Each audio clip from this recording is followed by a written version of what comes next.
एक छोटे से गांव में एक मेहनती लड़का रहता था जिसका नाम राइस्टार था। राइस्टार एक लकड़हारा था। हर सुबह वह जल्दी उठता, अपनी पुरानी सी गाड़ी लेकर जंगल जाता और दिन भर लकड़ियां काटा। शाम को वह उन लकड़ियों को घर लाता और बड़े ध्यान से उनसे लकड़ी की मूर्तियां बनाता। राइस्टार के हाथों में जादू जैसा हुनर था।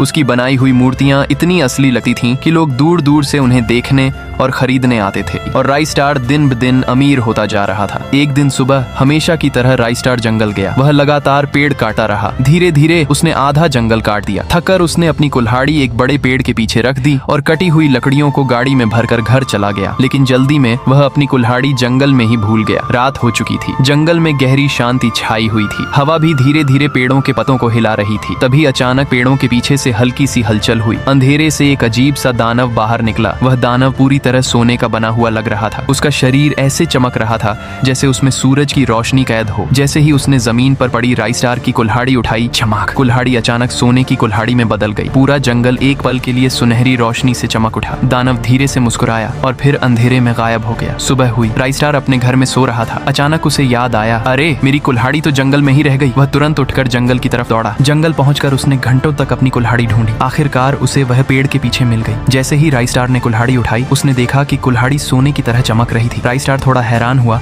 लेकिन उसने ज्यादा ध्यान नहीं दिया। उसने सोचा शायद धूप की वजह से चमक रही हो। फिर उसने कुल्हाड़ी उठाई और एक पेड़ पर जोर से वार किया। अचानक वह पेड़ चमकने लगा और कुछ ही पलों में पूरा पेड़ सोने का पेड़ बन गया। अरे ये तो जादुई कुल्हाड़ी है, उसने खुशी से कहा। लालच में आकर राइस्टार एक के बाद एक पेड़ काटने लगा और हर पेड़ सोने के पेड़ में बदलता गया। थोड़ी ही देर में पूरा जंगल सोने से चमक रहा था। राइस्टार बहुत खुश था। उसे लग रहा था कि अब वह दुनिया का सबसे अमीर आदमी बन जाएगा। लेकिन राइस्टार को यह नहीं पता था, वह एक श्रापित कुल्हाड़ी थी। उस शाम राइस्टार के घर के बाहर हजारों लोग खड़े थे, क्योंकि राइस्टार ने उन सुनहरी लकड़ियों से सोने की मूर्तियां बना दी थी। गांव के सबसे अमीर लोग आए और उन्हें उसकी मूर्तियां बहुत पसंद आई। सबने मूर्तियां खरीदी और अपने साथ घर ले गए। लोगों की खुशी का ठिकाना नहीं था। लेकिन उस रात जब सब लोग सो रहे थे, तभी गाँव की जमीन पर एक अजीब सी सुनहरी चमक दिखाई देने लगी। घरों में रखी हुई मूर्तियां अचानक जिंदा हो गईं। पहले उन्होंने अपने मालिकों को मारा और फिर धीरे धीरे पूरे गाँव के लोगों को। राइस्टार सो रहा था, तभी एक आदमी भागता हुआ उसके घर पहुंचा। राइस्टार, राइस्टार, जल्दी उठो, तुम्हारी मूर्तियां जिंदा हो गई हैं और पूरे गांव को मार रही हैं। राइस्टार अचानक उठा और बाहर निकला। तभी उसने देखा कि उसकी सोने की मूर्तियां लोगों को मार रही थीं। उसकी आंखें खुली की खुली रह गईं। लेकिन तभी उसे ऐसा लगा जैसे कोई उसके पीछे खड़ा हो। उसने पीछे देखा, वही सोने का दानव वहां खड़ा था। राइस्टार ने धीरे से कहा, तुम यह सब क्यों कर रहे हो? सोने का दानव हंसा और बोला, मैं भी इसी जंगल का एक पेड़ था जिसका सपना था कि एक दिन बड़ा बनूं। लेकिन एक दिन तुम आए और तुमने मुझे काट दिया। राइस्टार उसकी बात सुनकर हैरान रह गया। उसने माफी भी मांगी, लेकिन उस दानव ने उसे माफ नहीं किया। उसने राइस्टार को एक पेड़ में बदल दिया और अब राइस्टार की आत्मा उस पेड़ में बंद है। अगर राइस्टार को बचाना चाहते हो तो लाइक करो।